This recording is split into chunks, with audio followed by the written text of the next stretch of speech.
अच्छा भाई, तो लास्ट क्लास के अंदर हमने फायरबेस के ज़रिए यूज़र का अकाउंट क्रिएट करवाया था और यूज़र को साइन इन करवाया था।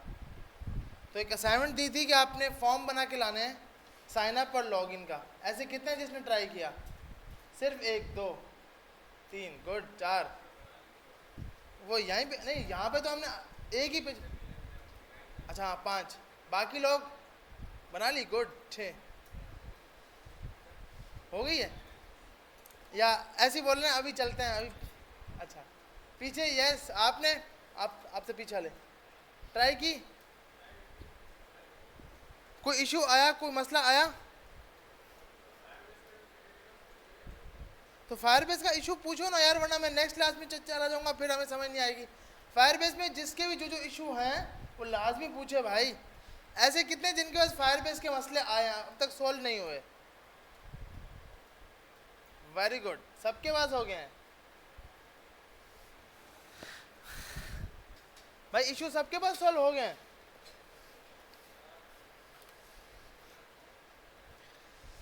अच्छा, अगर हो गया तो गुड, नहीं किया तो आज जाके फिर से भाई इसको लाजमी करना है आपने।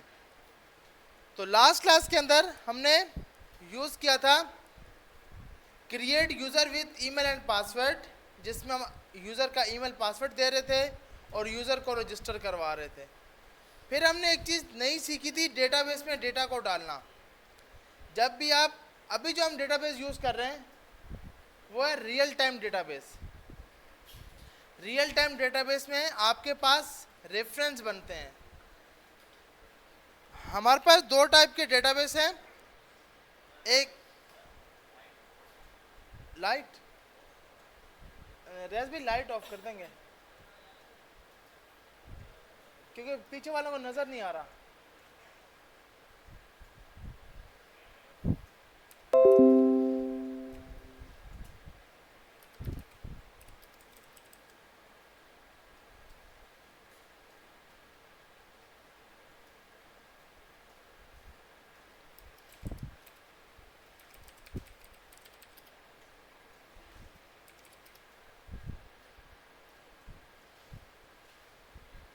अब सही है, स्क्रीन भी शेयर कर रहा हूँ। सही, मैं बोलता हूँ। मैं लेक्चर के दौरान सोना नहीं है, ऐसा नहीं हो हम सो जाएं, लाइटें बंद हो गई और सो जाएं भाई, रात होगी, ऐसा सीन नहीं करना। और मोबाइल भी यूज़ नहीं करना। अच्छा, रियल टाइम डेटाबेस और फायर स्टोर डेटाबेस। देखें, रियल टाइम डेटाबेस में रेफरेंस बनते हैं। क्या बनते हैं? रेफरेंस। यहाँ पर कलेक्शन, कलेक्शन और रेफरेंस का आप सिंपल नाम ये रख सकते हो, नेम ऑफ फोल्डर, फोल्डर का नाम। जैसे मिसाल के तौर पर आपके पास यहाँ पर 5 फोल्डर हैं, तो आपके ये 5-6 रेफरेंस हैं। जितने फोल्डर होंगे उतने आपको रेफरेंस बनाने पड़ेंगे। अगर आपकी वेबसाइट के अंदर 4 टाइप के लोग हैं, यूज़र है, स्टाफ है और ट्रेनर्स हैं और वर्कर हैं, एचआर की, तो ये 5, अब जब ये बनाया जाएगा तो 5 कलेक्शन बनाए जाएंगे। अगर हम फायर स्टोर में होंगे तो हम क्या बनाएंगे? कलेक्शन। रियल टाइम डेटाबेस में होंगे तो हम क्या बनाएंगे? रेफरेंस। कल हमने रेफरेंस बनाया था क्योंकि हमने जो डेटाबेस यूज़ किया है, अभी कौन सा कर रहे हैं? Real time database. Real time database को यूज़ करने के लिए ज़रूरी है कि सबसे पहले तो आप ये लिंक लगाओ, ये वाली, Firebase minus database minus compact.js। ये आपने एक सिंपल लिंक लगा दी और एक और आपने लिंक उठाई थी डेटाबेस की यूआरएल। ये आप जब डेटाबेस को एक्टिव करते हो फायरबेस में जाकर तो आपको ये मिलता है। अगर हम यहाँ जाकर इसको लॉगिन कर लें फायरबेस को ही,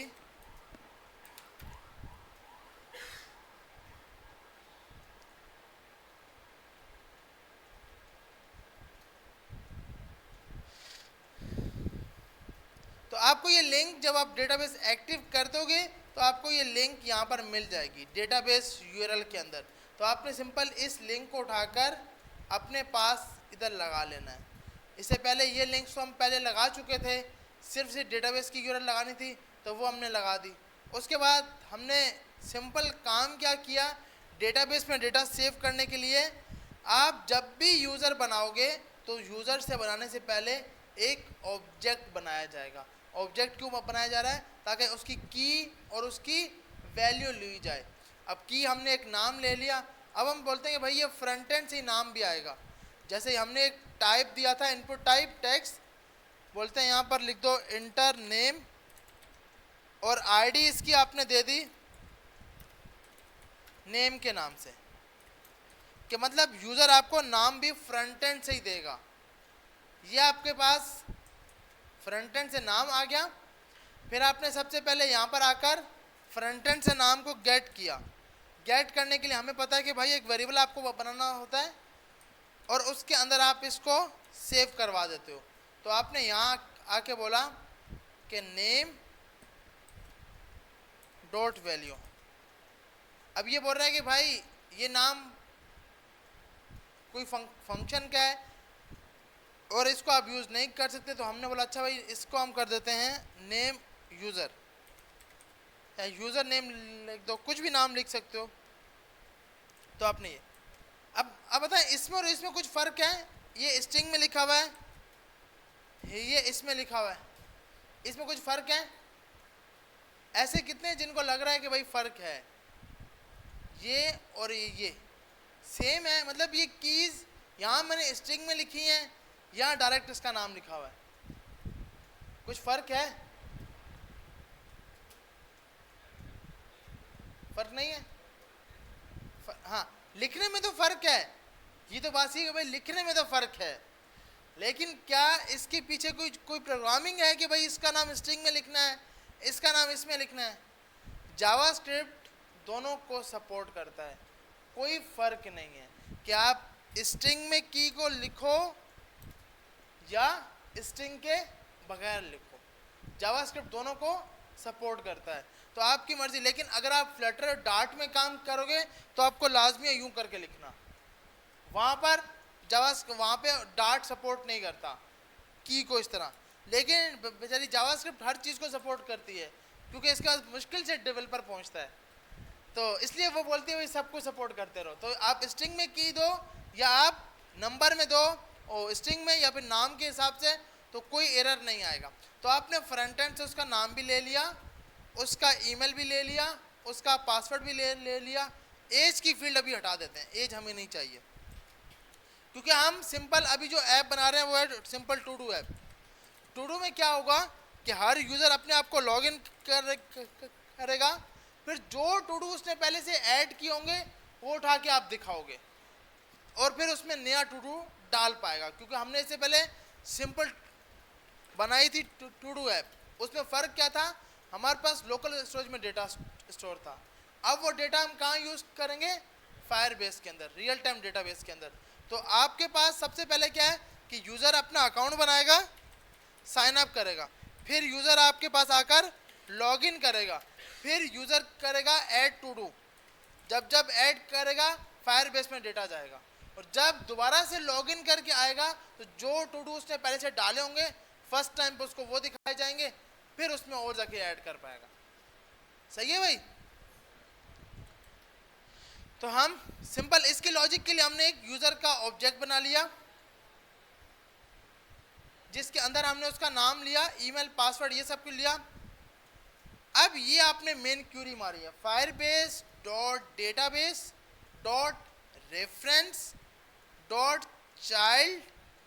चाइल्ड के अंदर आपने बोला user dot U I D, मतलब ये आपके पास कहाँ से निकलती है, जो कल हम काम कर रहे थे। जैसे ही फायरबेस पे ऑथ पे जाकर एक अकाउंट क्रिएट होता है तो रिटर्न में आपको एक यूज़र मिलता है, वो मतलब कोई एक डेटा मिलता है, उस डेटा में एक यूज़र का ऑब्जेक्ट पड़ा होता है, और उस यूज़र के ऑब्जेक्ट के अंदर एक होती है यूआईडी।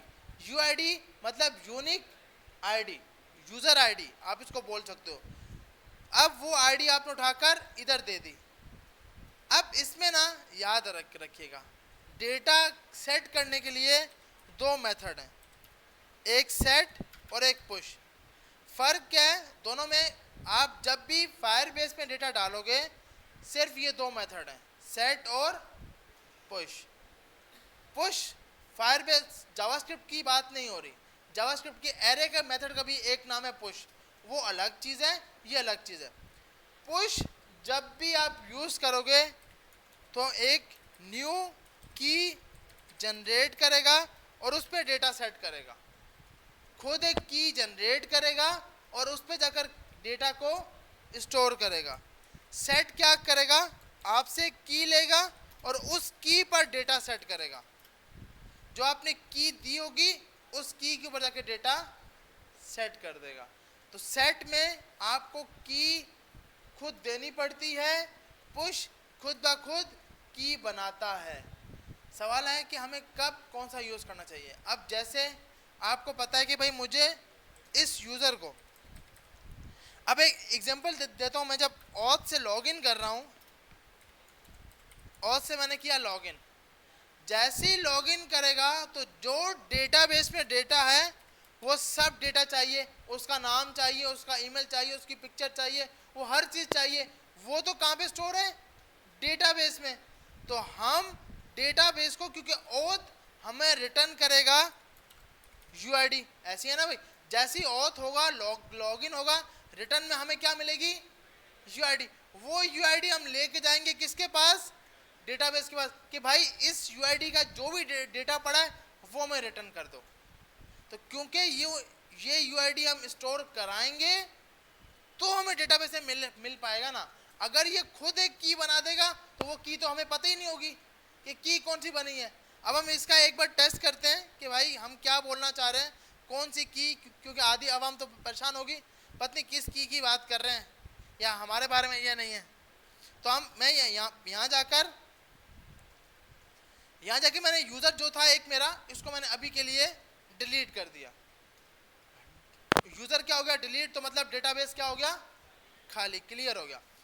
अब हम यहाँ पे आते हैं, एक बार इसको रन करते हैं।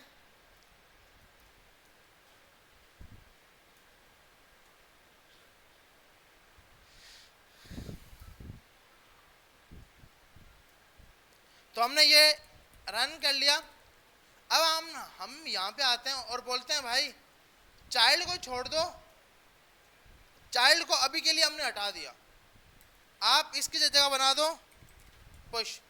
आपने क्या बोल दिया? पुश बना दो।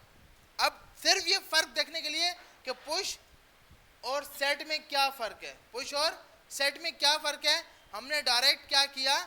Firebase dot database dot reference, reference में जाके क्या कर दो? पुश कर दो इस यूजर ऑब्जेक्ट को। आ रही है समझ?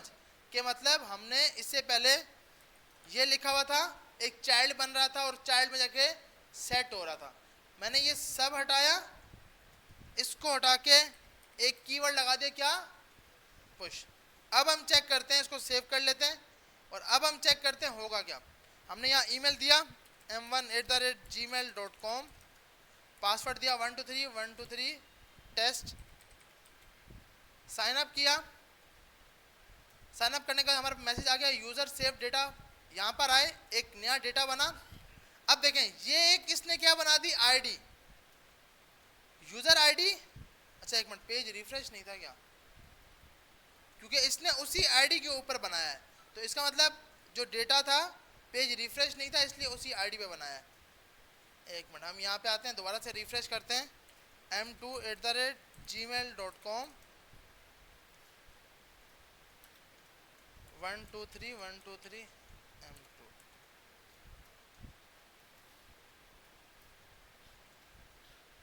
अब ये देखें, अब इसने एक आईडी बनाई, इस टाइम इसने एक आईडी बनाई पुश, क्योंकि हमने क्या लगाया था? पुश। और इधर यूजर की आईडी कुछ और है, यूजर की आईडी क्या है? AEZ। यहां पर इसने, क्योंकि हमने लगाया पुश, तो पुश ने क्या किया? एक नई आईडी बनाई और उस पर जाके डेटा स्टोर करा दिया। अब आप इसकी जगह, पुश की जगह अभी हमने यहाँ लगा दिया सेट। सबसे पहले हमने मेन कॉन्सेप्ट समझना है कि भाई पुश और सेट में क्या फ़र्क है। अभी इससे पहले मैंने यहाँ पे लगाया था पुश, तो उसने एक की बनाई और उस की में जाके डेटा स्टोर कर दिया खुद। उस की का मुझे नहीं पता कि वो की कौन सी थी, वो की हमें सामने नजर ही नहीं आई। अब हमने यहाँ पे क्या लगा दिया, सेट। अब हम इधर आए, हमने बोला m3@gmail.com,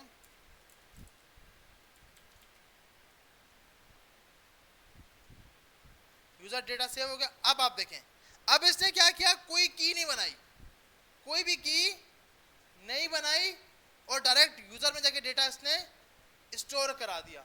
क्योंकि हमने क्या क्या सीखा है, सेट को जो की हम देंगे उस पे डेटा स्टोर करेगा। तो यहाँ पे कोई की इसको मिली नहीं, इसको क्या मिल गया, रेफरेंस, तो उससे उसी रेफरेंस में जाके डेटा स्टोर कर दिया, कोई नई की नहीं बनाई। इससे मसला क्या होगा, इससे मसला ये होगा, मैंने नया अकाउंट बनाया, साइन अप किया, तो इसने उसी डेटा को चेंज कर दिया। m32 मतलब कोई नया ऑब्जेक्ट नहीं बनाया, उसी ऑब्जेक्ट को चेंज कर दिया इसने। हाँ, मतलब पिछला डेटा को रिप्लेस कर दिया।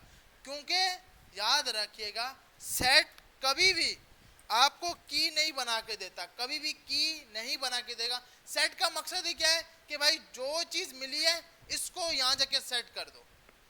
पुश हर बार नई की जनरेट करेगा और उस की पे जाके डेटा स्टोर करेगा। तो अब मेरा ये सवाल है कि भैया हमारे पास एक आईडी है, मेरे पास एक आईडी आ रही है यूजर की, तो बताएं मुझे पुश यूज करना चाहिए, सेट यूज करना चाहिए, ताकि मुझे पता लगे मैंने किस आईडी पे डेटा स्टोर कराया है। सेट यूज करना पड़ेगा, क्योंकि अब देखो हमें अगर हम पुश करेंगे, अब आप देखें नई आईडी बनाएगा। बिल्कुल, आपने इतना लेट क्यों भाई,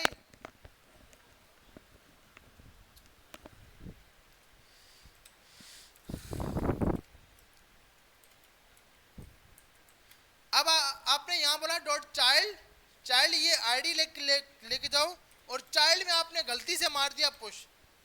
चाइल्ड में क्या मार दिया, पुश। अब आपके हिसाब से बताएं क्या होना चाहिए, एक यूजर का रेफरेंस बनेगा, उसके अंदर यूजर की आईडी जाएगी और उस आईडी में ये डेटा स्टोर होगा, नहीं, उस आईडी के अंदर एक और आईडी जनरेट होगी और उस आईडी में जाके डेटा स्टोर होगा, क्योंकि पुश नई आईडी बनाता है। अब हम यहाँ पे आएंगे, इसको डिलीट करते हैं, एक बार पेज पे रिफ्रेश करते हैं। हमने यहाँ दे दिया m,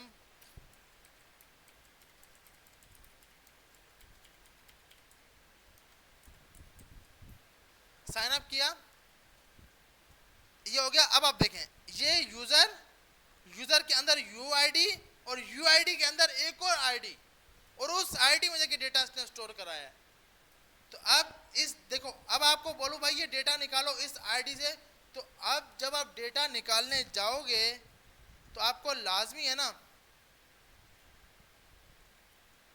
एक तो ये इन्होंने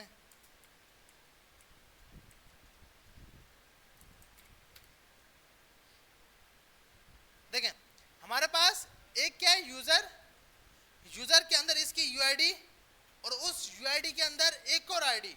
अब जब आप लॉगिन करोगे तो आपको सिर्फ क्या मिलेगी, ये वाली आईडी। जैसे आपने पेज पे आकर लॉगिन किया, लॉगिन करती तो ये आईडी मिलेगी, लेकिन इस बंदे का डेटा लेने के लिए तो ये आईडी भी चाहिए। ऐसे है ना भाई, क्योंकि यूजर तो हमें पता है कि भाई यूजर के रेफरेंस में होगा, फिर ये यूआईडी कहाँ से आएगी, जैसे यूजर अपने आप को लॉगिन करेगा, लॉगिन करते ही ये आईडी आ जाएगी, क्योंकि ये आईडी ऑथ आईडी है। ये तो सबको पता ना, हमने जो ऑथ आईडी स्टोर कराई, लेकिन उसके अंदर एक और की आ गई है। तो अब ये डेटा यूजर का निकालना मुश्किल हो जाएगा कि भाई पहले तो ये पता है ये आईडी कहाँ से पता करें जो उसने पुश खुद बनाई है। तो इसीलिए आपको जब भी आईडी पता होगी तो आप क्या लगाओगे, सेट, पुश नहीं लगाना। अब मैंने यहाँ पे सिंपल क्या लगा दिया, सेट लगा दिया। अब हम देखते हैं, वापसी आते हैं, यहाँ पे आए, मैंने एक नया ईमेल दिया इसको,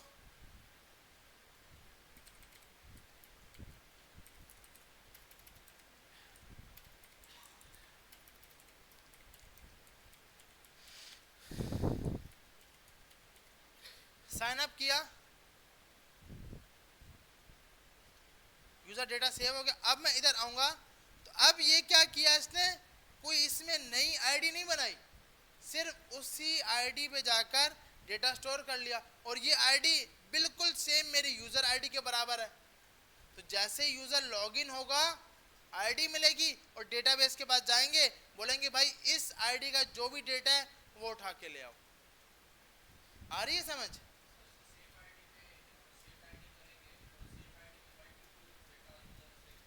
हाँ देखो अब भी मैं फिर से इसी आईडी में सेव करूंगा तो वो इस डेटा को चेंज कर देगा, जो ये डेटा होगा वो चेंज हो जाएगा, अपडेट हो जाएगा।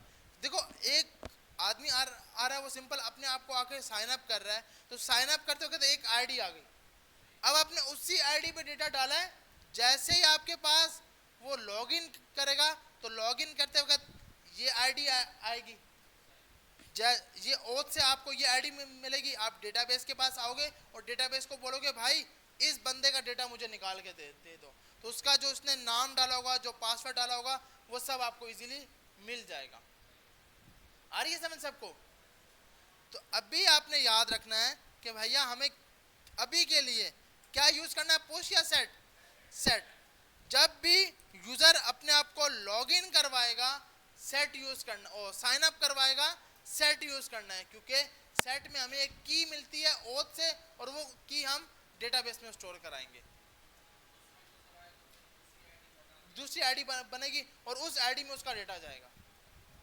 तो अब हम सिंपल क्या करते हैं कि हमने दो पेज बनाते हैं, एक साइन अप का तो बना हुआ है, दूसरा लॉगिन का। जैसे यूजर लॉगिन करे, जो बंदा लॉगिन करे डेटाबेस से उसका डेटा उठकर आ जाए, और हम एक नई फील्ड देते हैं ताकि थोड़ा डेटा भी ज़्यादा हो जाए। तो साइन अप में कॉन्टैक्ट नंबर ले सकते हो या फिर कुछ भी ले सकते हो, हम यहाँ पे एज ले लेते हैं, उसकी एज, ताकि हमें ये मिल जाएगी। और यहाँ पे हमने आईडी बना दी एक एज की, यहाँ पर है सबसे पहले हमने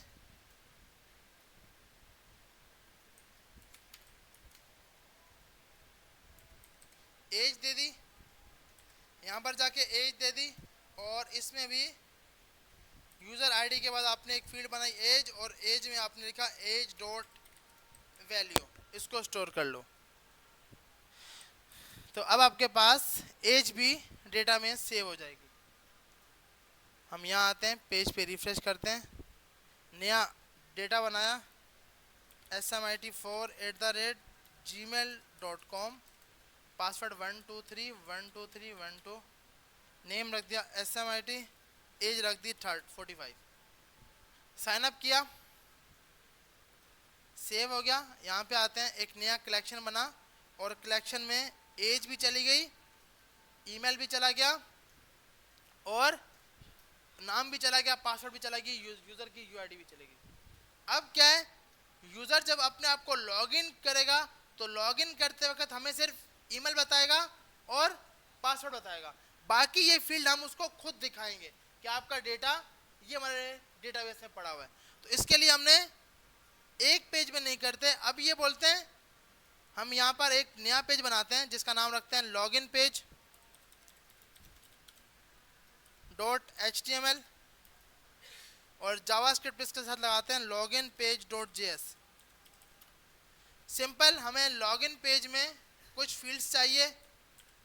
मैंने साइन अप का जो भी कोड था कॉपी किया, लॉगिन पेज में गया, पेस्ट किया। मुझे यहाँ सिर्फ दो फील्ड चाहिए, ईमेल और पासवर्ड। इसके साथ फाइल जाएगी लॉगिन पेज .js, इस फाइल में गया, साइन अप की फाइल में गया, पूरा कॉपी किया, यहाँ पेस्ट किया। इसमें मुझे साइन अप नहीं चाहिए, ये नहीं होगा, साइन अप का बटन नहीं होगा, साइन अप का फंक्शन नहीं होगा, ये सब मैंने वहीं से कॉपी किया है, कुछ खुद नहीं लिखा हुआ, ये वही का वही जो आपने कल काम किया हुआ था। हमने कल ये भी काम कर लिया था ना कि सिंपल साइन इन भी कर ले, तो आपने वही का वही फंक्शन उठाया साइन इन वाला और यहाँ पे आके दे दिया। और यहाँ पे आपने दो बटन की जगह एक बटन लगाया, इसमें आपके पास साइन इन का बटन आएगा, साइन अप में आपके पास साइन अप का बटन आएगा। अब हम बोलते हैं जैसे यूजर का अकाउंट क्रिएट हो जाए उसको लॉगिन पेज पे लेके चले जाओ ताकि वो अब जाकर लॉगिन कर सके। तो लॉगिन के लिए आप जैसे यूजर का अलर्ट ये दिखे उसके बाद आपने बोल दिया window dot location dot H reference. किसी भी एक पेज से दूसरे पेज पे जाने के लिए आप यूज करते हो window dot location dot H reference, और इसमें आपने जाके बोल दिया आपके पेज का नाम login page dot H T M L कि इस पेज पे आप लेके चले जाओ। अब हम देखते हैं इसको, हमने ईमेल दे दिया olivia@yopmail.com, पासवर्ड 12323,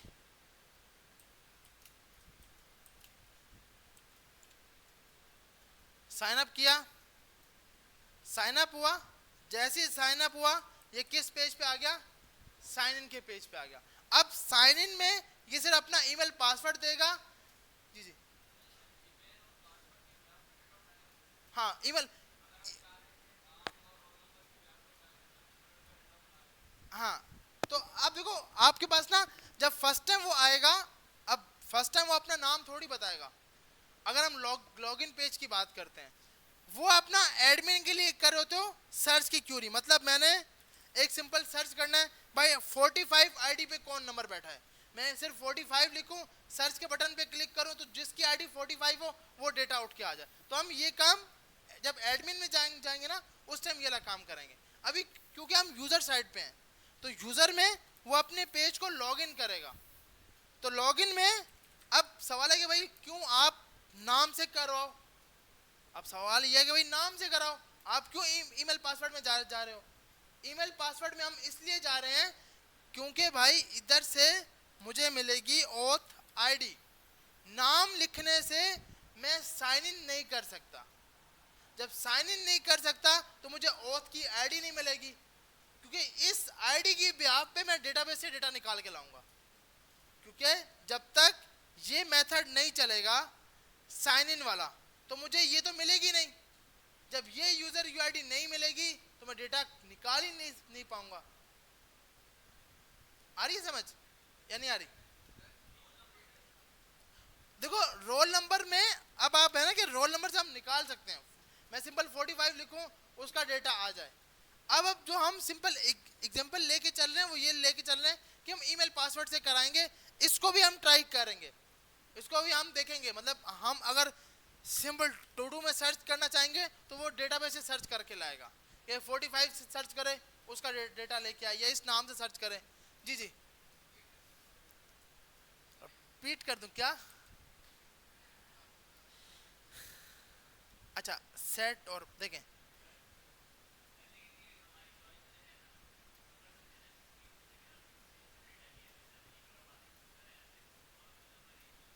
देखो ये हमारे पास चॉइस इसलिए अभी नहीं है। अगर आप लॉगिन की बात करते हो ना, आप कोई भी फॉर्म कोई भी वेबसाइट देख लो, वो आपसे आपने अपनी फेसबुक सबसे बड़ी है, हम बड़ी बड़ी चीज़ की एग्जांपल लेते हैं, वो आपसे आपका ईमेल पासवर्ड लेता है, वो आपसे बाकी चीज़ें नहीं लेता। क्योंकि ईमेल पासवर्ड, नाम दो लोगों के सेम सेम हो सकते हैं, आपका नाम भी अली है मेरा नाम भी अली है, डेटाबेस कैसे निकाले कि अली कौन सा सर्च किया जा रहा है। आपका भी कॉन्टैक्ट नंबर अच्छा सेम, ये सेम नहीं हो सकता, CNIC भी सेम नहीं है। मतलब इस ऐसी चीज़ें जो सेम नहीं हो सकती उसमें तो आप क्यूरी मार सकते हो सिंपल के भाई इस बंदे का डेटा लेके आओ, इस नाम का डेटा लेके आओ, इस नंबर का डेटा लेके आओ, वो तो इजीली हम बिल्कुल कर सकते हैं। लेकिन अभी क्या है, हमने जो कॉन्सेप्ट बनाया हुआ है कि हमने ये बोला हुआ है हम यूज़र से ईमेल पासवर्ड लेंगे, यूज़र अपने आप को लॉगिन करेगा। क्योंकि लॉगिन के मतलब आप उससे ईमेल पासवर्ड ही लेते हो। आप कोई बड़ी वेबसाइट देख लो वो आपसे सिर्फ ईमेल पासवर्ड ही लेता है। हाँ बिल्कुल, हर बंदे का अपना होता है।